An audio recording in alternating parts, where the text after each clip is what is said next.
Hello everyone, this is Shikha. It's time to move on to next poem of our book, First Flight. The name of the poem is How to Tell Wild Animals, written by Corlin Wells. This humorous poem suggests some dangerous ways to identify wild animals. The writer is saying to us to read it aloud, keeping to a strong and regular rhythm. So in this poem, we all are taught about the wild animals, and writer has presented a very humorous and funny language to identify the wild animals. And she also told us how we are going to feel when we encounter with them. Let's have some information about the writer Caroline Wells. Caroline Wells was born on June 18, 1862, Runway, US, and died on March 26, 1942. She was a prolific American writer, remembered largely for her popular mysteries, children's book, and humorous verse. So, she was interested in writing mysteries, children books, and funny poems. Let's start the poem with first stanza. If ever you should go by chance to jungle in the east. The writer is saying if you ever got a chance to visit the jungles in the east, and if there should to you advance a large and tawny beast. Tawny means the yellow brownish color. Beast is wild animal. So in that jungle, if you encountered with a yellow brownish color wild animal, if he roars at you as you are dying. Roars is a loud sound produced by that wild animals, and dying means you are feeling that you are going to die. So if because of the loud sound of that wild animals you are feeling that you are going to die, you will know it is the Asian lion. Only then you are going to know that you met with an Asian lion. So in this paragraph, writer just tried to create a fun by giving the description about a wild animal, that while visiting a jungle, if you encountered a yellow brownish color wild animal, and if you are feeling that you are going to die by hearing its loud voice, only then you will realize that yes, you have met an Asiatic lion. Let's see the literary device for this stanza. First, rhyme scheme, that is A B A B C C. The last word of line number 1 and 3, chance in advance. Last word of line number 2 and 4, east and beast. And last word of line number 5 and 6, dine and line, are rhyming and creating the rhyming scheme A B A B C C. Now some more literary devices. First is enjambment. Enjambment means when two or three lines are coming continuously without any punctuation mark. Here line number 3 is not having any punctuation mark and continuously following line number 4. And if there should to you advance a large and tawny beast. Next is inversion. Inversion means when there is some change in the formation of the sentence. In line number 3, the formation is if there should to you advance. Now the formation should be if there to you should advance, but the formation is changed. So literary device inversion will be here. Next is assonance, use of sound O. In line number 1, you should go. Then in line number 3, should to you, and again in line number 5 we are having roars at you. Now in these lines again and again we are having the use of sound vowel O. And the next literary device will be allusion. Now allusion, when you are giving the reference of some famous place, famous things, famous person, or famous animal. Here the reference of Asian lion is given, that's why the literary device will be allusion. Some new words from this stanza. Tawny means yellow brown color. Next stanza is, or if sometime when roaming round a noble wild beast greets you. Means in jungle while roaming round, a noble means aristocratic, greets is called welcome. When any wild animal from a royal clan comes to you and welcomes you with black stripes on a yellow ground, means this wild animal is having a yellowish body with black stripes. Just notice if he eats you. Means when this wild animal eats you up, This simple rule may help you to learn the Bengal tiger to discern. Discern is called to recognize or to identify. Means only then you can identify that yes, this was a Bengal tiger. So again, the writer is going to create a little fun in this paragraph, that once a man is eaten up by a tiger, then what is the use to identify that yes, this was the wild animal and that was a Bengal tiger? Literary devices for this paragraph. Rhyme scheme will be A, B, A, B, C, C. The last word of line number 1 and 3, round and ground. Last word of line numbers 2 and 4, you. And last words of line number 5 and 6, learn, discern, are rhyming and creating a rhyming scheme A, B, C, C. Next literary device is alliteration, where we are having the repetition of consonant sound R in line number 1, roaming round. Next is inversion, when the formation of the sentence is changed. Here we are having last line of this paragraph, the Bengal tiger to discern. And the formation should be to discern the Bengal tiger. So we are having inversion here. Now allusion means when the writer is giving the reference of any famous thing. Here writer has given the reference of Bengal tiger. Next literary device will be assonance, the use of vowel sound O. Or if sometime when roaming round, the line number 1 of this paragraph is having the repetition of vowel sound O. Some new words from this paragraph. Noble is called aristocratic and discern mean recognize. Next stanza, if strolling forth a beast you view, whose hide with the spots is peppered. Strolling is called walking casually. Hide is the skin of animal and peppered mean the spots on the animal. So whenever you are walking casually in jungle and you find an animal whose body is covered with the spots, as soon as he has leapt on you, you will know it is the leopard. So this animal is so fast that when it leapt on you, leapt on is called jump. When it jump on you, only then you are going to know that this is a leopard. 'Twill do no good to roar with pain, he will only lap and lap again. Now again, writer is saying that if you are crying in the pain, that this animal jumped on you and you are crying in the pain, but there will be no use of your crying. This animal is going to jump on you again and again. So these are the characteristic of a leopard she is showing in this paragraph. Literary devices for this paragraph. First, rhyme scheme, that is A, B, C, where last word of line number 1 and 3, view, you. Last words of line number 2 and 4, peppered, leopard. And last words of line number 5 and 6, pain and gain, are rhyming.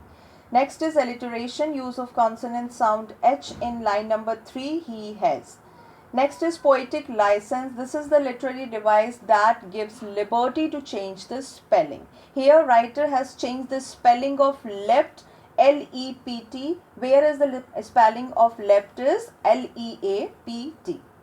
Repetition means the repeating word is coming. Here repeating word lap is coming 2 times in the last line of this stanza.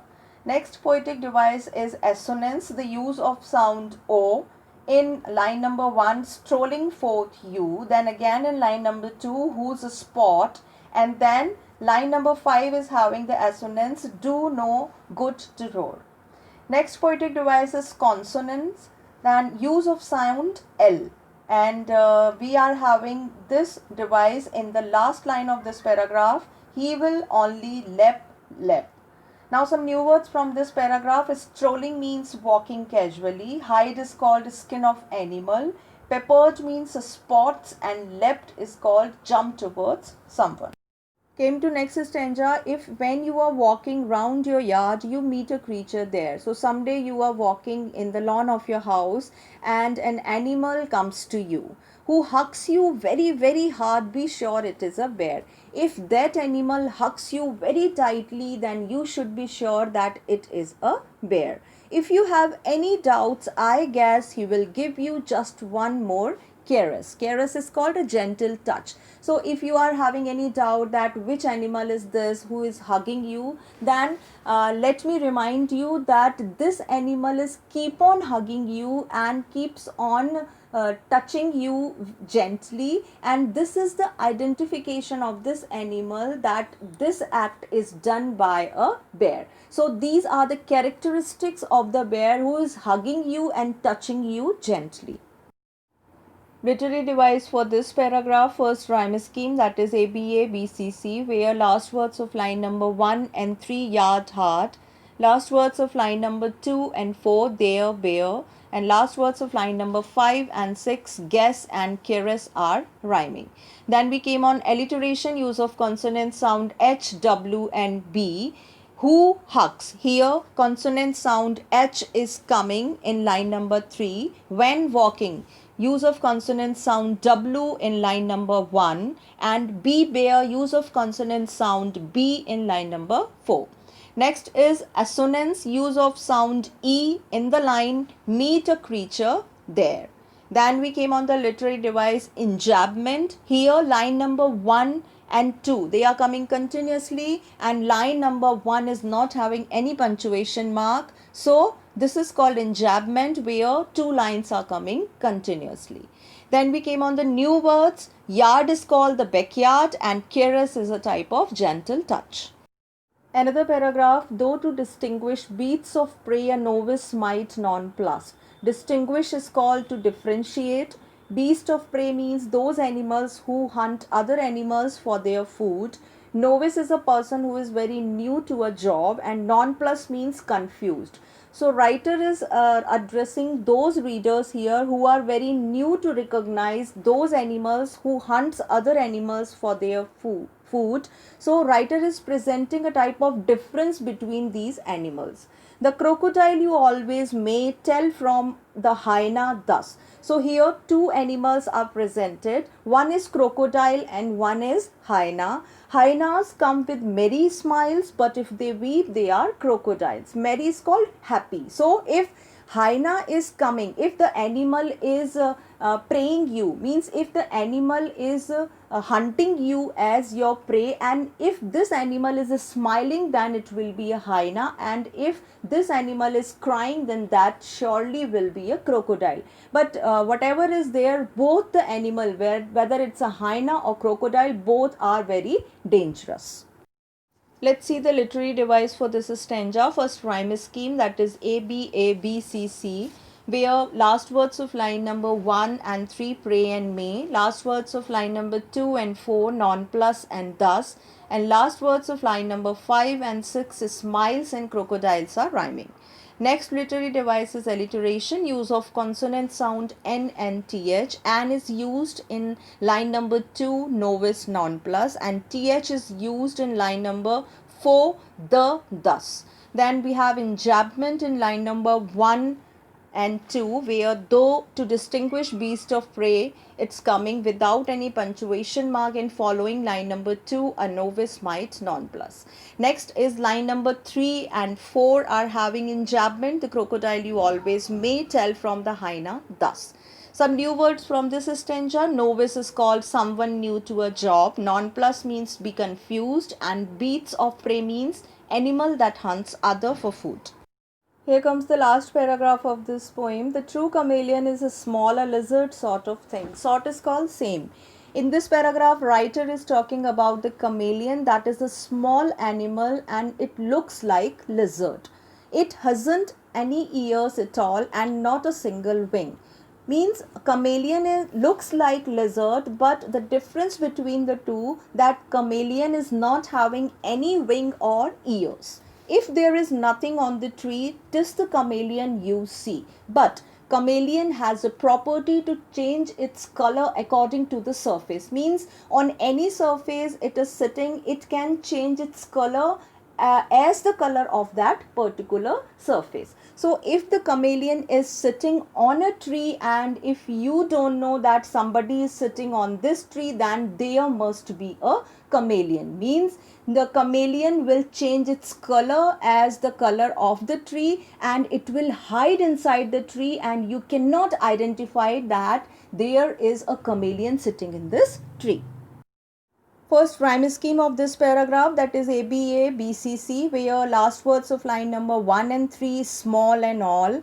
Last words of line number 2 and 4, thing and wing. And last words of line number 5 and 6, tree and C are rhyming and creating the rhyming scheme ABA, BCC. Next literary device is alliteration, where the use of consonant sound H can be seen in line number 3 in he, hasn't.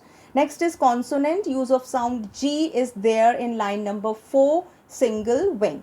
So here we have completed the explanation of the poem. Like this, writer Caroline Wells has presented the characteristic of different wild animals and told that how can we recognize them. Came to the textual part. Question number 1. Does dine really rhyme with line? Can you say it in such a way that it does? No, dine really doesn't rhyme with a line. The poet uses poetic devices like this to create a rhyming effect in the poem.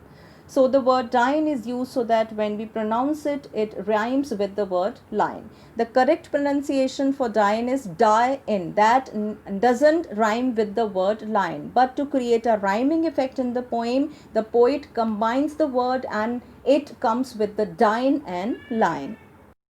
Question number 2. How does the poet suggest that you identify the lion and the tiger? When can you do so according to him? We can distinguish the lion and the tiger if we notice their appearances, colors of skin and their movements. The Asiatic lion is found in the eastern countries. He is large animal of yellowish brown color. When he advances with a loud and terrible roaring sound, one feels as if one is dying. On the other hand, the Bengal tiger is a wild beast of noble appearances. It has black stripes scattered all over his yellowish skin. The tiger never gives you a chance to escape if by chance you come in front of him. So here a difference between lion and tiger has been presented by the writer, that the lion can be identified by its roaring and loud sound, whereas the Bengal tiger can be identified by its fast movement and its appearance, that is scattered in the form of stripes on its yellow body. Question number 3. Do you think the words leap and lapped in the third stanza are spelled correctly? Why does the poet spell them like this? The answer is the poet always uses different devices to create a poetic effect. The words leap and leapt are deliberately not spelled correctly. The correct spelling are leapt and leap respectively. The poet has spelled them so that he may maintain the rhythm of the poem. When spelled in this way, so that they may rhyme with the first part of leopard. So the correct spelling of leap is L-E-A-P, where leapt is correctly spelled as L-E-A-P-T. But the writer deliberately make the changes in the spelling of leap and leapt so that they can rhyme with the word leopard in third stanza.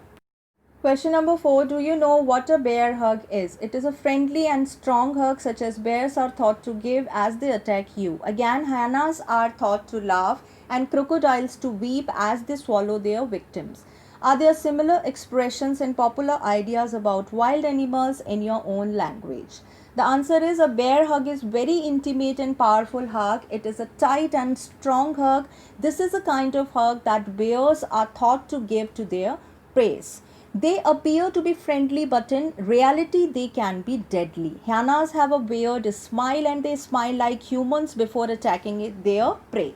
Their smiles are deceptive. Similarly, the weeping of a crocodile before it swallows its victim is also very deceptive. Yes, definitely every language has similar expressions in popular ideas about animals. So here the description, the characteristics of different wild animals, that how they attack on their prey, it's given. That a bear attack on its prey by giving a tight hug. Hyenas attacks on its prey by giving a smile, and before attacking on its prey, crocodile can be seen in tears.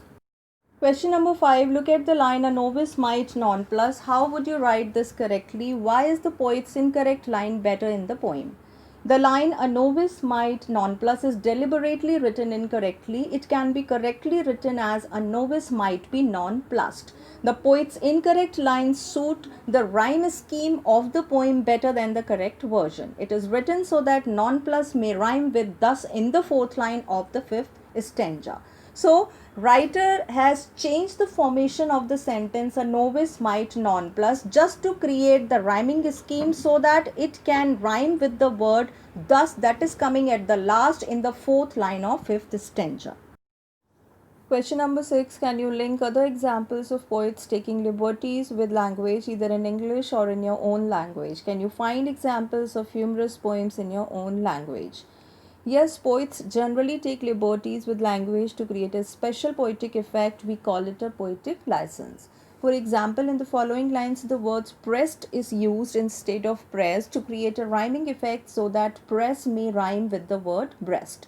The lines are: "A tree whose hungry mouth is pressed against the earth's sweet flowing breast." So, poetic license is a device that poet use generally to keep the rhyming scheme and rhythm of the poem that matches with the other line of word of the poem. That's why poet has used "pressed" instead of "pressed" so that it can rhyme with the breast.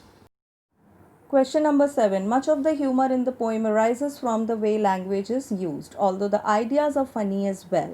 If there are particular lines in the poem that you especially like, share this with the class, speaking briefly about what it is about the ideas of the language that you like or find funny. So we have to find out some lines from the poem that create funny movement. Answer is no doubt much of the humor in the poem arises from the way language is used. Even the ideas are funny as well. Humor is mild but not pungent. The pun of the words creates the desired effect. The following lines deserve a special merit in this regard. The awe of the Asiatic loin is expressed by the lines. So, humor that is created by the writer that is not very sharp. Pungent is called sharp, but that is decent. And the pun of the words means the word is having two meanings. So, those two meanings are desired according to the requirement of the poem. So let's have a look on some lines that creates fun movement. First line is about Asian lion. If he roars at you as you are dying, you will know it is the Asian lion. Means when the animals roar at you in the loud voice, only then you will know that this was an Asian lion. Next line, then the noble Bengal tiger is just noticed if he eats you. Means if the Bengal tiger eats you up, only then you will know that this was Bengal tiger. Then see the humor created by the writer. Means when you are already eaten up by an animal, then what's the use of knowing that which animal was this? Next is the seemingly friendly caress of the bear is described with the deadly effect. If you have any doubts, I guess he will give you just one more caress. Caress is called a gentle touch. Means if the bear is giving you another tight hug so that you feel that you are dying, only then you are coming to know that this animal is a bear. Next is a novice may be nonplussed when he sees hyenas come with merry smiles, but if they weep, they are crocodiles. So again, if two animals are attacking on you, and if this animal is smiling, then it will be a hyena, and if this animal is in the tears, then it can be a crocodile. So like this, by the using of humorous language, writer has presented the wild animals and their characteristic for the reader so that you can recognize them. So with the explanation and question answer, we have completed this poem here. That's it for now. We'll meet again.